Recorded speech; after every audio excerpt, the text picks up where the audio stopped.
The very first newspaper I worked on was one that I put together when I was in elementary school. I wrote up a newspaper every day and took it to my grandmother.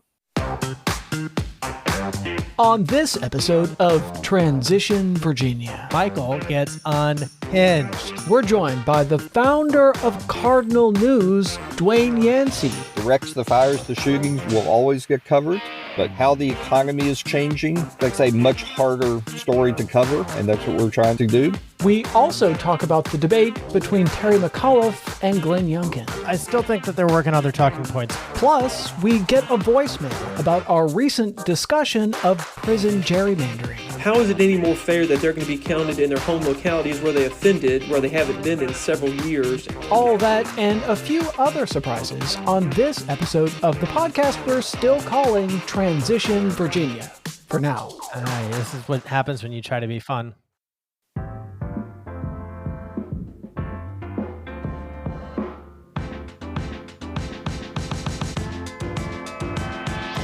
Welcome to Transition Virginia, your favorite podcast about Virginia politics. No, scratch that. Your favorite podcast. I'm Michael Pope. And I'm Thomas Bellman. Later in your favorite podcast, we'll talk to the longtime editorial page editor at the Roanoke Times.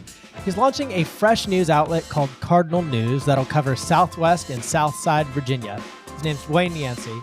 You'll definitely want to stick around for that.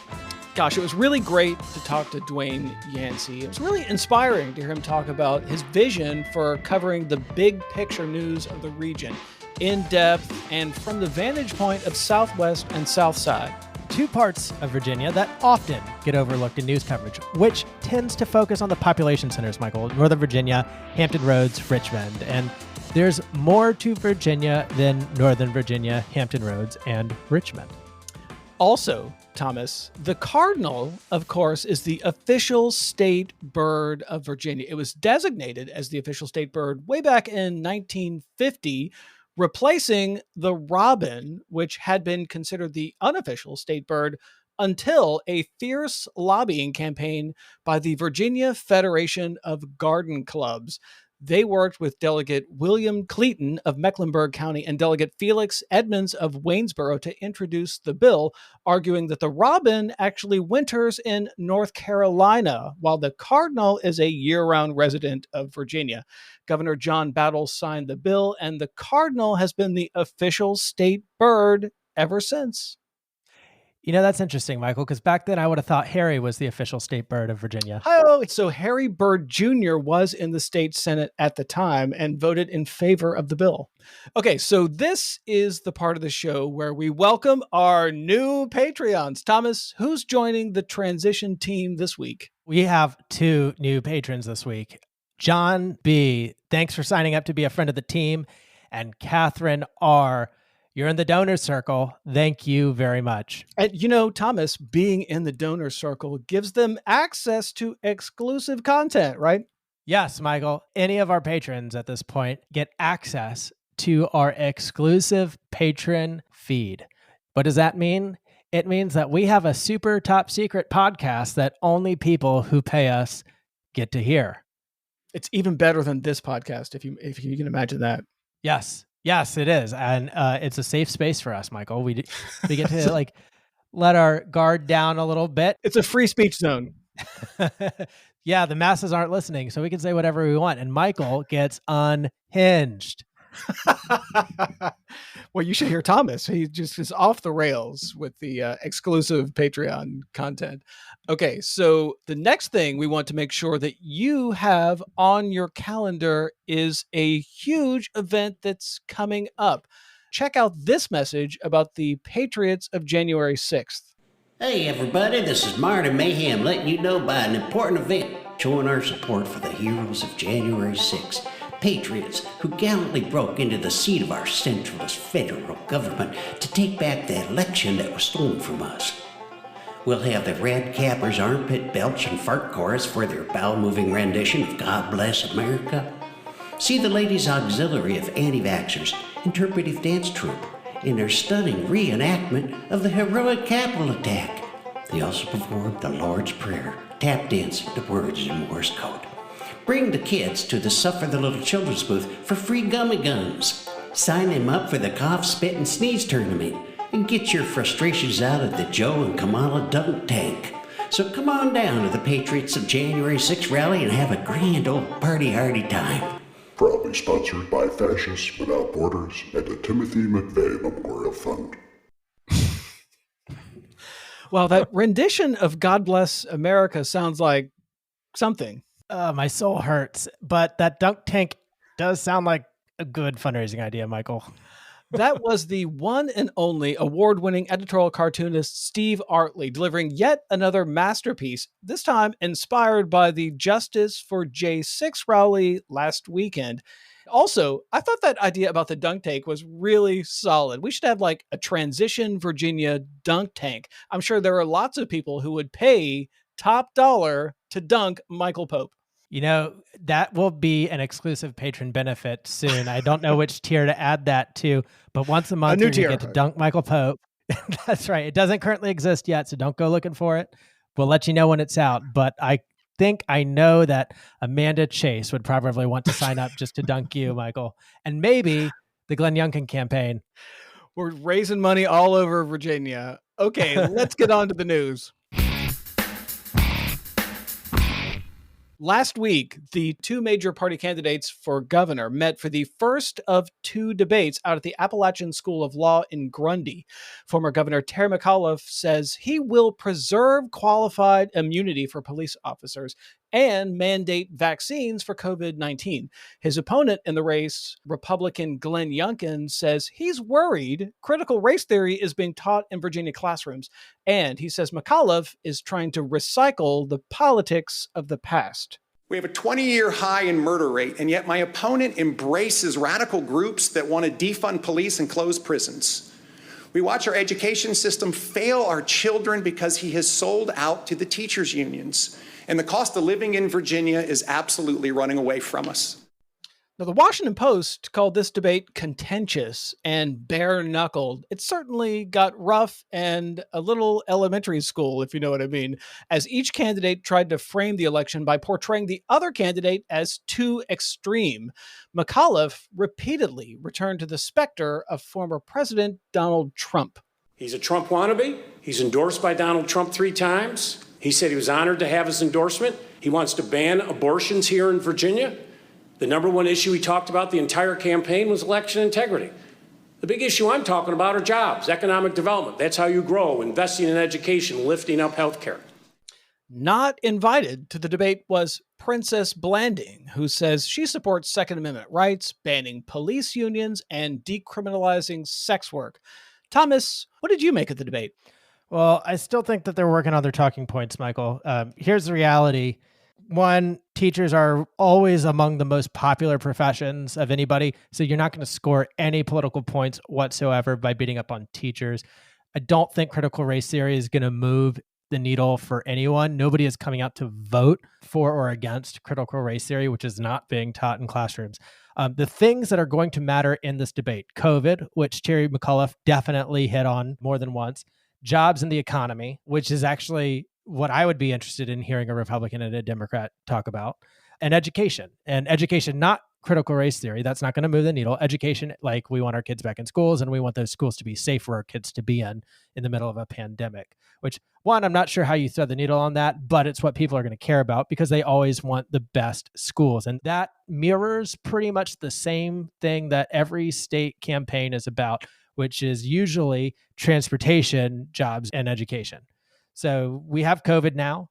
That obviously is a thing that everybody cares about. And I would also say that what we're going to find here is that Princess Blanding has some really interesting ideas, but ultimately she's not going to move the needle. I actually like her idea about decriminalizing sex work. It would have been a move that Democrats should have done right at the outset of this pandemic so that all of the people who are laid off had a way to earn money. And you can regulate it, you can tax it, you can make sure that these people are not being abused or taken advantage of and qualify for healthcare.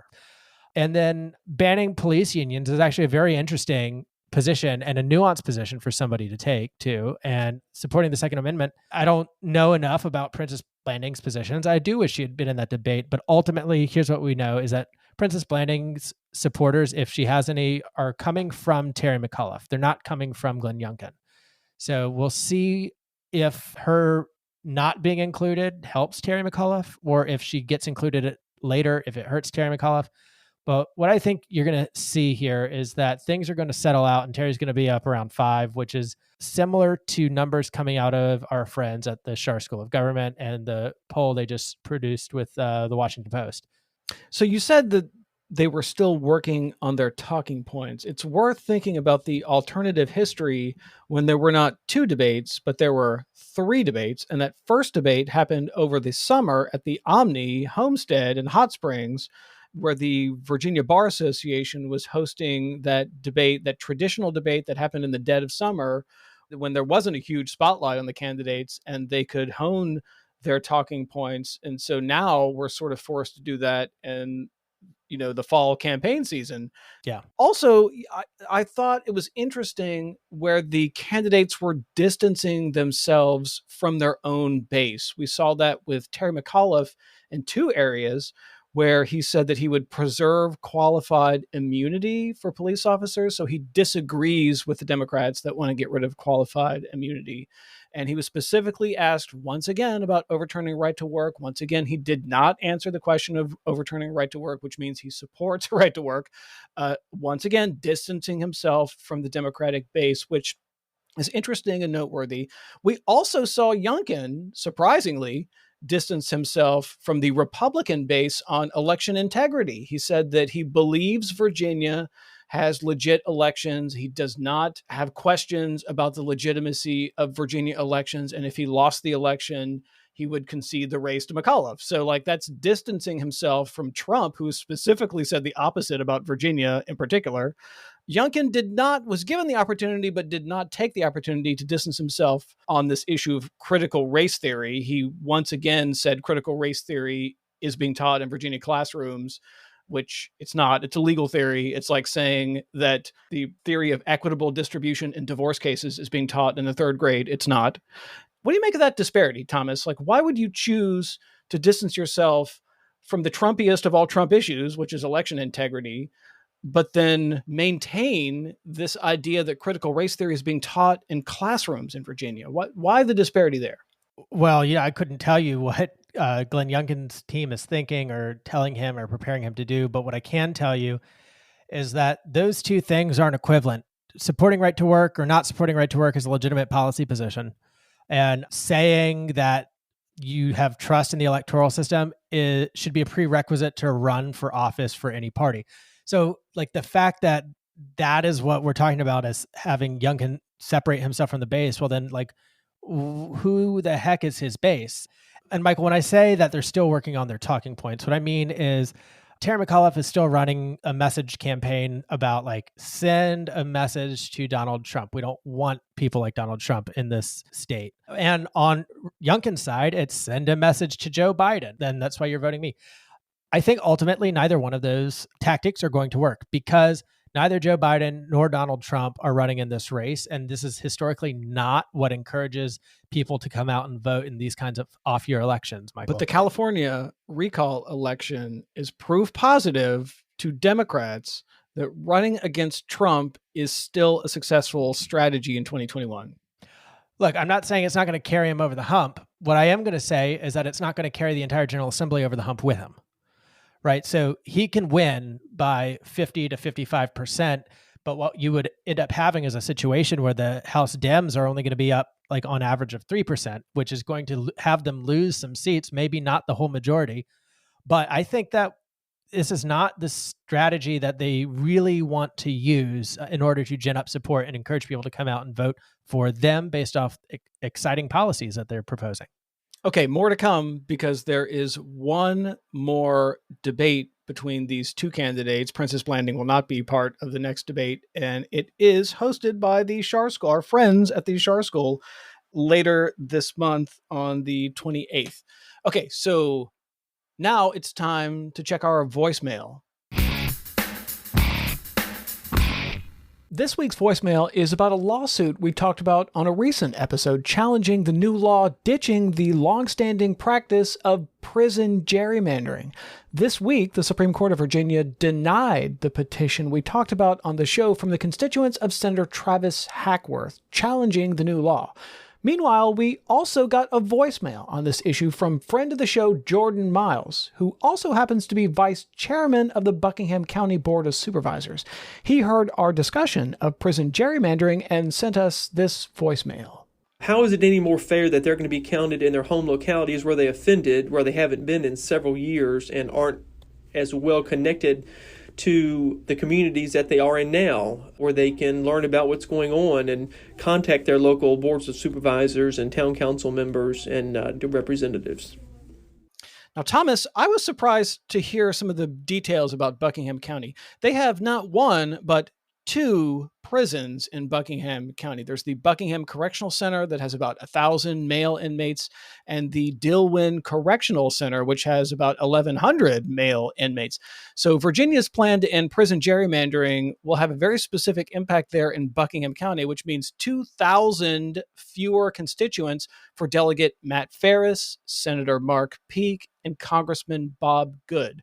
Now, this debate about where do you count these people definitely has resonance with the 3/5 compromise, which we heard about in our last podcast where we talked about this.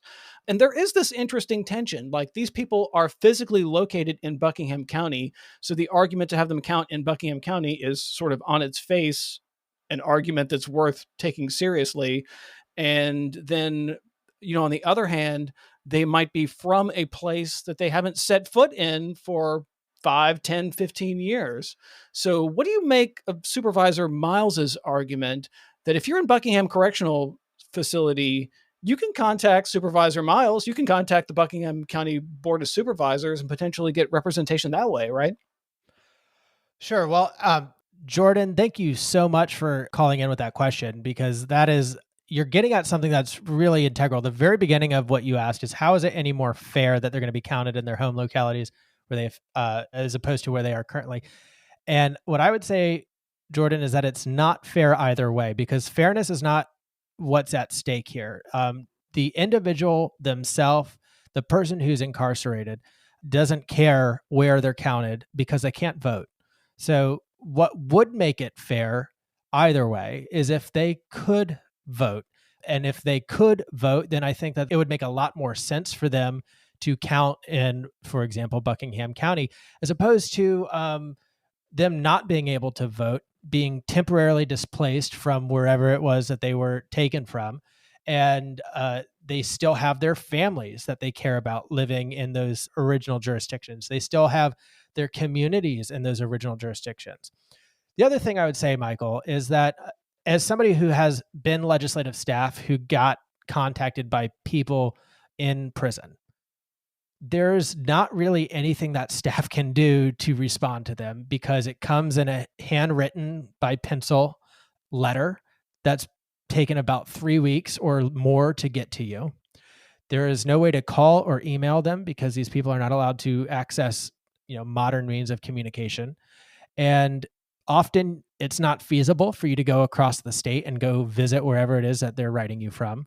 And then they're not actually your constituent anymore, and they're in no man's land. So if you are the supervisor, you don't really represent this person because they can't possibly vote. They can't possibly vote for you. If you are the delegate receiving a letter from this and you have to manage the casework and who's going to be responsible for it, again, they're not your constituent. There's nothing that you can really do for them because they're in the no man's land of prison. Michael, the other thing too is I'd push back against the narrative that these are people who are detached from their original communities, like I said, because we don't know that they're actually there for 30 years. Many people are only there for 1 year. In fact, that's going to be fewer than 5 years is going to be the most common sentence handed down. And I would be interested in seeing some stats on that. But these people, I've been in Richmond now for, I'm going on my second year. I would not feel detached from Northern Virginia if I were to go back today, right? So these are people who were taken against their will. They are where they are.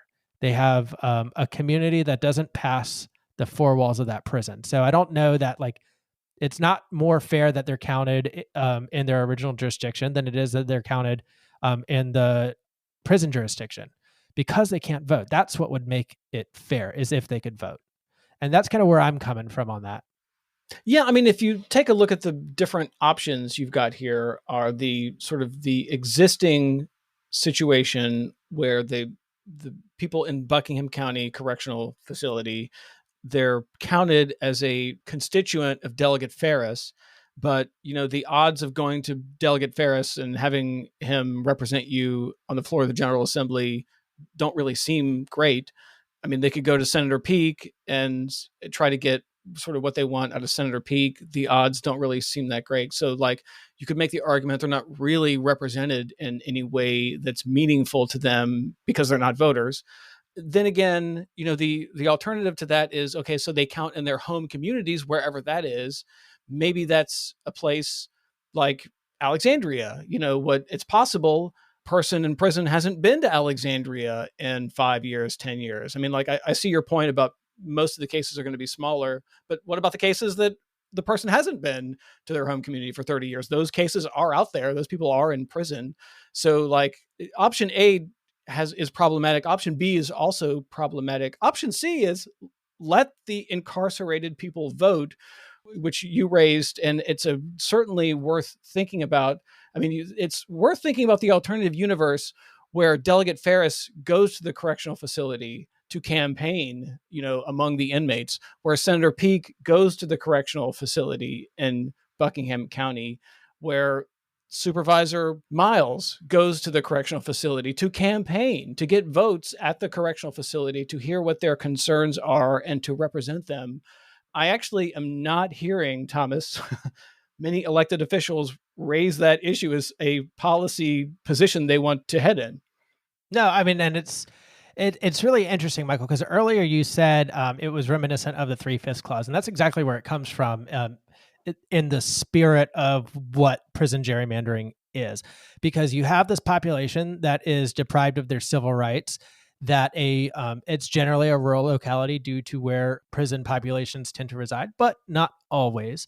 But anyway, it's a rural locality that benefits from being able to count these people in census tracts and for the purposes of representation before general assemblies and before Congress. So the people that actually negatively affects one way or the other are not people who are in prison. It negatively affects the people who are not in prison, specifically in the home jurisdictions that they were taken from. These people can't vote either way. They're felons. They're people in the justice system, caught up in the justice system. They're not allowed to vote. So the people it harms are the people, like you mentioned, Alexandria City earlier. So the people in Alexandria City who are deprived of a delegate because there are thousands of people who would have been in Alexandria City, counting for Alexandria City, otherwise incarcerated elsewhere around the state. That's who it hurts, because these people don't have civil rights one way or the other. They should have civil rights, because then it minimizes the hurt. Is anybody talking about this, Thomas? I mean, No. can you remember any I'm talking campaign? I know we're talking about it. We talked about it on the show actually a couple of times now. Yeah. But like, have you heard any candidate raise this, or any member of the General Assembly talk about wanting to accomplish this?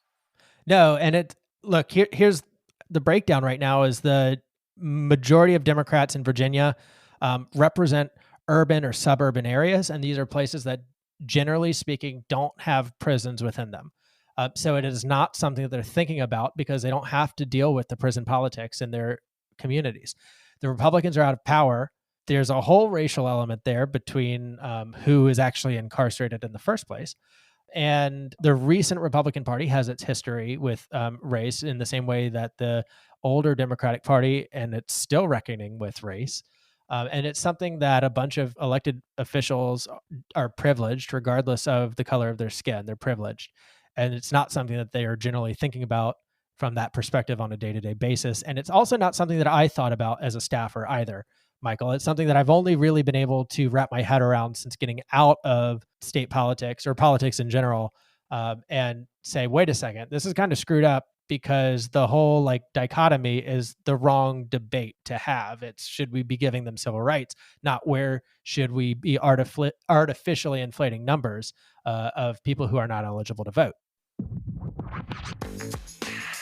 Michael, that was a great conversation. And Jordan Miles, supervisor from Buckingham County, thank you so much again, because that prompted some, I think, a great conversation. And I hope it's something that you, and I agree, it's not fair that they're counted anywhere because they don't get to vote. So let's take a break though, Michael, because when we come back, we'll be joined by the founder of a brand new news operation here in Virginia, Dwayne Yancey, and he's going to tell us all about the newly created Cardinal News, which is set to take flight next week.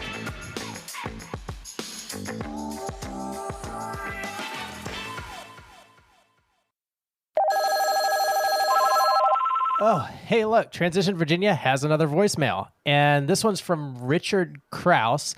Let's see what he's got to say. This podcast is so jackleg that John Frederick's radio show is 5 steps above it. Oh, never mind. It's just another crank call. We want your voicemails, and it's easy to do. Just launch the Voice Memo app in your smartphone, record a reaction to something you've heard on the podcast. It's that easy. Send the sound file from your smartphone to transitionvapodcast@gmail.com. We might even play your voicemail on the air. Hi, this is David Broder of SEIU. You're listening to Transition Virginia with Thomas Bowman and Michael Pope. And we're back on Transition Virginia. We're joined by the longtime editorial page editor for the Roanoke Times, who's now launching a brand new news service called Cardinal News. You can find it at cardinalnews.org. Dwayne Yancey, thanks for joining us. Happy to be here. Tell us about Cardinal News and what was the impetus to start this organization? Cardinal News is a nonprofit, nonpartisan news site that will cover in-depth journalism in Southwest and Southside Virginia, basically from Cumberland County to the Cumberland Gap, if you want to think of it that way. The impetus for it was a changing media landscape in which we did not see much in-depth reporting from that side of the state, and the goal is to provide that, to fill those gaps. Talk about that changing media landscape. So you've been in journalism for a number of decades. Explain how the media landscape has changed in a way that's disadvantageous to Southwest and Southside. Well, it's disadvantageous to a lot of places. Southwest and Southside just happens to be where we're from. The short version is that newspaper readers are every day voting the marketplace to consume their news online. That should not be a problem because every newspaper has a website. The problem is that the ad revenue does not follow. The readers may go to the newspaper website, but the ad revenue is getting vacuumed up by Facebook and Google and other sites. So as revenue declines, newspapers have only one recourse, which is to cut staff. So we're seeing a lot fewer reporters than we have in the past. Well, our listeners will be familiar with one of our favorite guests, Amy Friedenberger, who appeared on the podcast a couple of times and was with the Roanoke Times, of course, for a long time. And sadly, she's now left the profession. So, I mean, that's a human face on this problem. Yeah. The impetus for a lot of this were the layoffs that the Roanoke Times had back in the spring. Part of the upshot of that was the political beat at the time got abolished, which meant there was no full-time political reporter west of Richmond. And that was just unbearable to a lot of people in the community. And that's sort of emblematic of what's happening. The company had to make, hard financial decisions, and that was one of them. I can't fault them for that. The numbers are what they are, but people still need and want that kind of reporting. And so what's happening around the country is we're seeing nonprofits spring up in many communities to fill that void. Last count, I think there were more than 300 of them. That's according to the Institute for Nonprofit News. Those numbers have doubled in the past 2 years. So we are part of a nationwide trend. So you mentioned nonprofit, Dwayne. Is Cardinal News organized as a nonprofit? We have filed for 501c3 status, yes. And where does your money come from as a nonprofit? It comes from, I don't want to steal the public broadcasting phrase of listeners like you, but that's pretty close to the truth. We accept donations. And we hope that readers will support us. We are pledged to complete transparency. So on our website, you will find a list of who all our donors are and the amounts they have given. So no dark money. No dark money. Good. Tell us about your staff. You haven't even launched yet. You're going to launch Monday, the 27th. But in advance of that launch, you've already hired some big names in the world of journalism, right? Tell us about who you got writing for your site.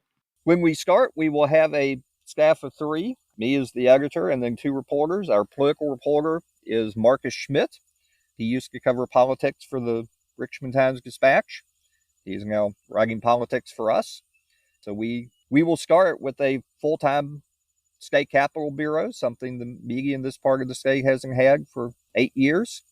When we launch, our business reporter will be Megan Schnabel, a longtime business writer for the Roanoke Times, a business writer and later Metro editor with about 25 years of experience. So the goal has been to put together an all-star team. We like to think of ourselves as small but mighty. And then we were putting together a core of freelancers around the region. So you've told us about your team, you've told us about your money, but Dwayne, who do you envision as the readers of Cardinal News? We would see the readers as civically engaged people who are interested in Southwest and Southside. You know, we are not a replacement for daily newspapers. I hope people subscribe to daily newspapers. So we are not there to cover city councils, boards of supervisors, shootings, wrecks, fires, that sort of thing. We are there to cover the big picture stories. So I think anyone who is interested in the region, and that applies to people outside the area too. Tell us about that decision, the strategic decision there to go with the big picture as opposed to the wreck and the fire, and your site is not a hyper local site. Walk us inside of that decision-making process in terms of envisioning what this thing should be. Because that's the coverage that wasn't happening. You can still get very fine coverage. The wrecks, the fires, the shootings, that sort of thing. What wasn't happening are the big picture stories. Yeah, I talked about politics, but we are also very focused on the economy. Southwest and Southside are 2 parts of the state. They're going through a great economic transition right now. They've both seen traditional employers decline, in some cases die. That's tobacco and textiles in parts of Southside, coal in parts of far Southwest Virginia. In Roanoke, the railroad was a dominant presence, no longer is. But these are regions that are reinventing their economy. And our goal is to connect those dots and try to tell that story. You talked about how the challenges and the region itself is evolving. So I'm wondering, as you are innovating in this landscape, as the trend toward a lot of journalism is to go more national rather than hyper local, what is the role of innovation to cover the news in this kind of region? Well, simply the delivery mechanism has changed. It used to be print. For me, radio and television have always been around. But we're in, a whole new media landscape of how people consume their news. And anyone who is providing news needs to figure out those consumer choices and respond to them. Any thoughts on a podcast? We've talked about that. May well do that. So you also have an advisory board with some pretty big names on it. Tell us a little bit about your advisory board and what kind of role they'll end up playing. Well, we have 2 advisory boards, a community advisory board and then a journalism advisory board. The community advisory board is partly there to advise us not to get too deep into the filthy lucre, but how to raise money, people we should know to get that money. The journalism advisory group is there for exactly that purpose, to advise us on all matters of journalism. So that was a group we consulted on coming up with a name. And have called on various members of that group for different things. Both finding freelancers, in some cases editing stories as we get ready for launch before we're fully staffed. And you have 2 former congressmen working with you on one of your advisory boards, right? Yes. Bob Goodlatte and Rick Boucher. Goodlatte a Republican, Boucher a Democrat, who conveniently like each other and came on as a package deal. Both are very concerned about a lack of serious news. Both have a technological background from their work in Congress. And both help us emphasize the point we've been trying to make, which is that we are a nonpartisan site We're seeing lots of so-called news sites spring up that have some partisan bent. We do not want to be those, and thought that was a good way to emphasize that we are not those, that we are not an advocacy site. So I'm wondering, you launch on September 27th. Are you able or willing to tease what some of the content might be for that first issue? What are the news stories that Cardinal News will be covering that you won't find in your local press or the Roanoke Times, for example? I'm hesitant to say what you won't find because I don't know what other media are doing and don't want to speak for them. But I can speak to what we're doing. And generally speaking, yeah, we're looking for stories that others aren't covering. So I hope there is little to no overlap there. Like what? What would be some examples of that?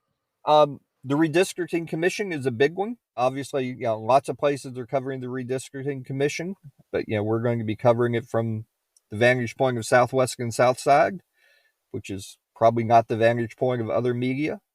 When it comes to drawing the congressional maps, the big question for us out here is, how will the 9th District expand? It's got to expand somehow. Will it bring in the whole Roanoke Valley or not? There are arguments for and against that. The for is it's a very logical thing to do. The against is that really starts to change the character of a once very rural district to bring in a metro area. That will be a big story for us.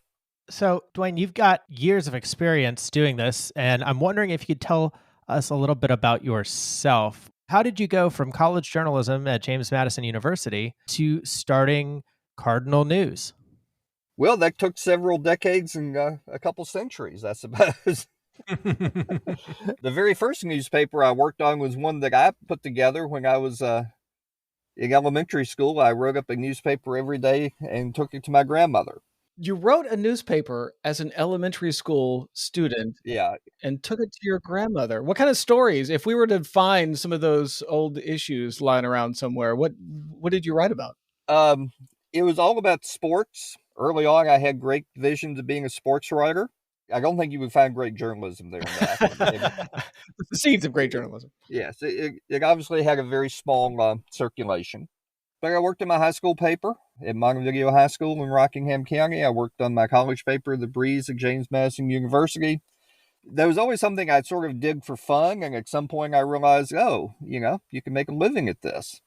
So that's what I've done. My first job was with a magazine in Richmond that no longer exists, Commonwealth Magazine. I was there for 2 years in a very different century, and then went to the Roanoke Times and was there for 39 years as a reporter, as an editor, and loved it.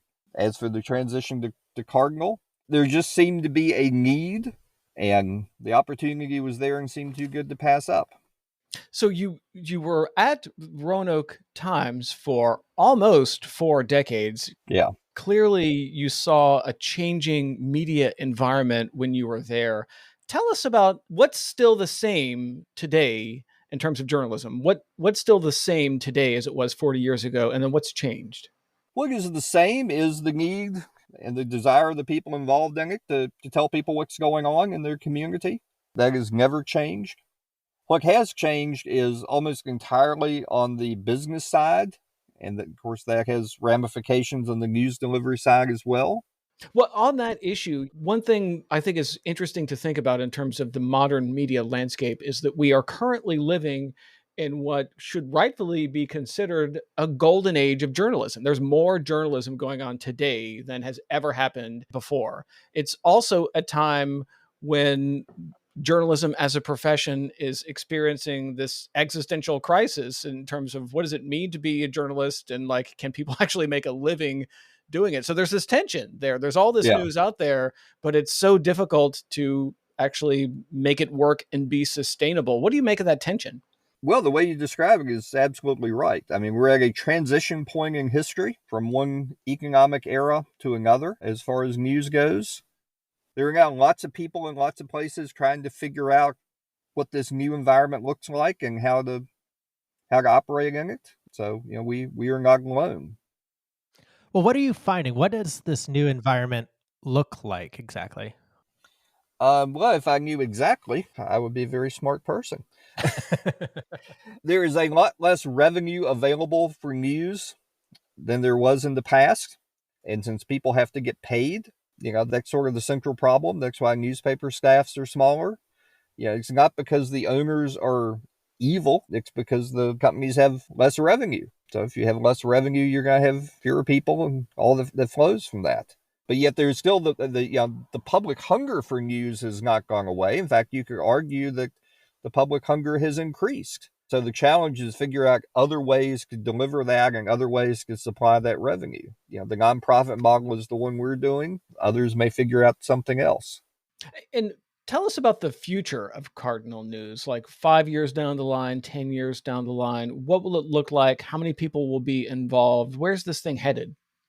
Those are all very good questions. I hope that there is a great public response and that we were able to generate a lot of support, both readers and readers who are willing to support us financially, so that we were able to grow the staff. There are a lot of great story ideas out there. I've been sort of overwhelmed by the number we have gotten compared to the size staff we have. So would love more financial support to provide a bigger staff and more journalism. So it sounds like you have a scalable plan then. So if you have obviously a shoestring budget, it's going to limit what you can do, but you are the first outfit in Southwest Virginia to have a dedicated Richmond reporter. So already you're breaking new ground for Southwest Virginia and Southside Virginia news organizations. But what is your ideal dream? If you had all the money you needed and fully funded, what would Cardinal News be delivering to the readers and listeners in Southside Virginia? I would love to have reporters throughout the region, lots of bureaus out there with reporters in each one to focus on their particular communities. And again, to provide the big picture stories that otherwise aren't going to get done.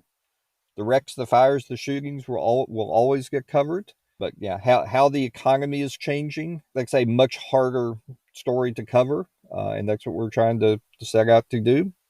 Great. So we really appreciate your time. We look forward to reading Cardinal News at cardinalnews.org in the future, especially after you launch on Monday, the 27th. Tell us a little bit more about sort of where people can find more information about your new news operation and what they should think about it.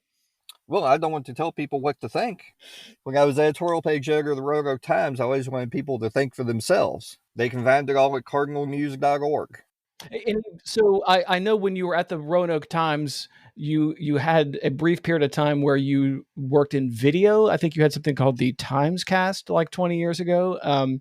Any sort of future video or, outside of just the written word on the computer screen, other kinds of ways of delivering news? We are certainly open to all that. There was a time, the early part of the century, when the Roanoke Times was very innovative and trying to figure out sort of this new media landscape, and we started a daily video newscast. In hindsight, it was all quite primitive technologically. One day we shut off the power to the building because we overloaded the circuits with all the equipment we had. The building was not built for that.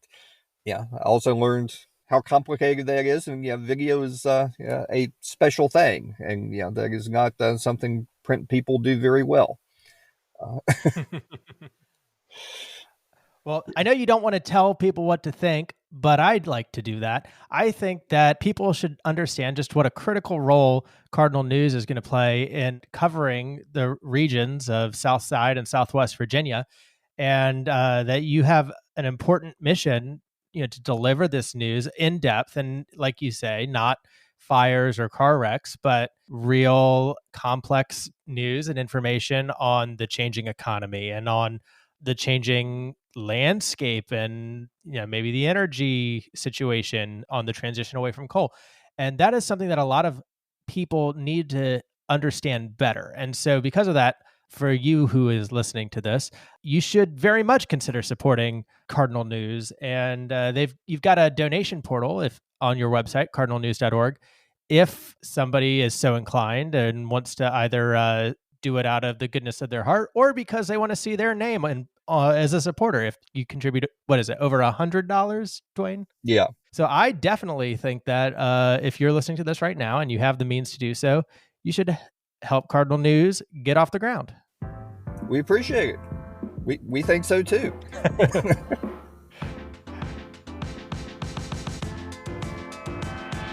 So that's all for this episode. Support us on Patreon or send us an email to transitionvapodcast@gmail.com.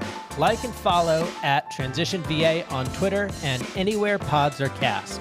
Read the transcripts at transitionvirginia.com, and special thanks to Emily Cottrell for figuring out what the heck we're saying. Thanks for being on the transition team. We're your hosts, Thomas Bowman. And I'm Michael Pope.